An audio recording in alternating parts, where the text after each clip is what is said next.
Hello. Higher secondary +1 admission 2026 മുഖ്യ അലോട്ട്മെൻറ്റുകളെല്ലാം അവസാനിച്ചു. ഇനി അടുത്തത് സപ്ലിമെൻ്ററി അലോട്ട്മെൻ്റ് ആണുള്ളത്. നിലവിൽ എവിടെയും പ്രവേശനം ലഭിക്കാത്ത വിദ്യാർത്ഥികൾക്കാണ് സപ്ലിമെൻ്ററി അലോട്ട്മെൻ്റ് ഉണ്ടാവുക. സപ്ലിമെൻ്ററി അലോട്ട്മെൻറ്റിൽ വിദ്യാർത്ഥികൾ തങ്ങളുടെ യൂസർ നെയിമും പാസ്വേഡും ഉപയോഗിച്ചുകൊണ്ട് തങ്ങളുടെ അപേക്ഷ പുതുക്കി നൽകുകയാണ് വേണ്ടത്.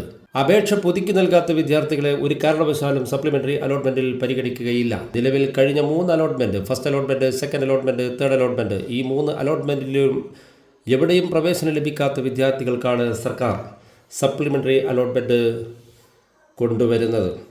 ആർക്കൊക്കെയാണ് സപ്ലിമെൻ്ററി അലോട്ട്മെൻറ്റിൽ അപേക്ഷ നൽകാൻ സാധിക്കുക? അതിലൊന്ന്, നിലവിൽ അപേക്ഷിച്ചിട്ടും എവിടെയും പ്രവേശനം ലഭിക്കാത്തവർക്കാണ് സപ്ലിമെൻ്ററി അലോട്ട്മെൻറ്റ്. 2, ഇതുവരെ അപേക്ഷിക്കാത്തവർ.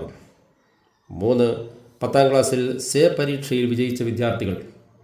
ഈ 3 വിഭാഗങ്ങൾക്ക് മാത്രമാണ് വരുന്ന സപ്ലിമെൻ്ററി അലോട്ട്മെൻറ്റിൽ അപേക്ഷ നൽകാൻ സാധിക്കുക. ഇനി ആർക്കൊക്കെയാണ് അപേക്ഷിക്കാൻ സാധിക്കാത്തത്? അതിലൊന്ന്, നിലവിൽ പ്രവേശനം നേടിയവർ.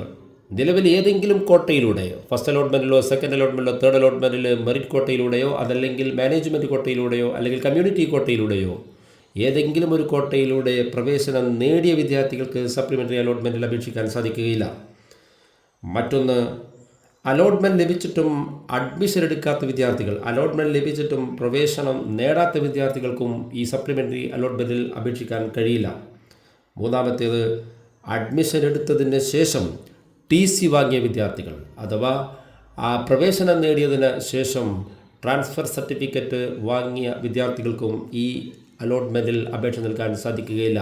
ഏതായാലും 13ാം തീയതി, ജൂലൈ 13-ന് സപ്ലിമെൻ്ററി അലോട്ട്മെൻറ്റുമായി ബന്ധപ്പെട്ട കൂടുതൽ വിവരങ്ങൾ നോട്ടിഫിക്കേഷൻ ഇറങ്ങുന്നതാണ്. സപ്ലിമെൻ്ററി അലോട്ട്മെൻറ്റിൽ അപേക്ഷിക്കാൻ സാധിക്കുക നിലവിൽ എവിടൊക്കെയാണോ വേക്കൻസി ഉള്ളത്, ഒഴിവുള്ളത്, ആ സ്കൂളിലേക്കും ആ കോമ്പിനേഷനിലേക്കും മാത്രമാണ് വിദ്യാർത്ഥികൾക്ക് സപ്ലിമെൻ്ററി അലോട്ട്മെൻറ്റിൽ അപേക്ഷിക്കാൻ സാധിക്കുക. ഏതായാലും സപ്ലിമെൻ്ററി അലോട്ട്മെൻറ്റിൻ്റെ അപേക്ഷയുടെ തൊട്ടുമുമ്പ് എവിടൊക്കെയാണ് വേക്കൻസി ഉള്ളത് എന്ന് സർക്കാർ ഹയർ സെക്കൻഡറി വെബ്സൈറ്റായിട്ടുള്ള www.hscap.kerala.gov.in എന്ന വെബ്സൈറ്റിൽ പ്രസിദ്ധീകരിക്കുന്നതാണ്. വേക്കൻസി നോക്കി ആ വേക്കൻസിയിലേക്ക് മാത്രമാണ് വിദ്യാർത്ഥികൾ അപേക്ഷ പുതുക്കി നൽകേണ്ടത്. നിലവിൽ വേക്കൻസി ഇല്ലാത്ത ഒരു സ്കൂളിലേക്കോ ഒരു കോമ്പിനേഷനിലേക്കോ സപ്ലിമെൻ്ററി അലോട്ട്മെൻറ്റിൽ വിദ്യാർത്ഥികൾക്ക് അപേക്ഷ നൽകാൻ സാധിക്കുകയില്ല. ഏതായാലും ഇതൊരു സുവർണാവസരമാണ്. എവിടെയും പ്രവേശനം ലഭിക്കാത്ത വിദ്യാർത്ഥികൾ, ഇനിയും ഒട്ടേറെ വിദ്യാർത്ഥികൾ പുറത്ത് ഹയർ സെക്കൻഡറി +1 അഡ്മിഷന് വേണ്ടി കാത്തിരിക്കുന്നുണ്ട്. ഒരു അലോട്ട്മെൻറ്റിലും അവർക്ക് ഇതുവരെ പ്രവേശനം ലഭിച്ചിട്ടില്ല. ഉയർന്ന മാർക്ക് കിട്ടിയ കുട്ടികൾ പോലും പ്രവേശനം ലഭിക്കാതെ പുറത്തു നിൽക്കുന്ന ഒരു കാഴ്ച നമുക്ക് ചില ഭാഗങ്ങളിൽ കാണാൻ സാധിക്കുന്നുണ്ട്. അത്തരം കുട്ടികൾക്ക് ഇത് വളരെ വലിയൊരു അവസരമാണ്. ഈ അവസരം തിങ്കളാഴ്ച വിദ്യാർത്ഥികൾക്ക് ഉപയോഗിക്കാവുന്നതാണ്.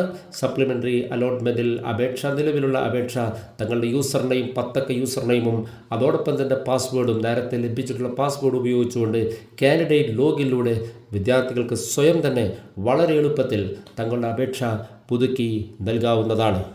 നിലവിൽ ഏതെങ്കിലും കോട്ടയിൽ പ്രവേശനം ലഭിച്ച വിദ്യാർത്ഥികൾക്ക് തങ്ങളുടെ സ്കൂളുകളോ കോമ്പിനേഷനുകളോ മാറ്റണമെന്നുണ്ടെങ്കിൽ അത്തരം വിദ്യാർത്ഥികൾക്ക് സ്കൂൾ ട്രാൻസ്ഫർ, കോമ്പിനേഷൻ ട്രാൻസ്ഫർ സർക്കാർ പിന്നീട് അവസരമൊരുക്കുന്നതാണ്.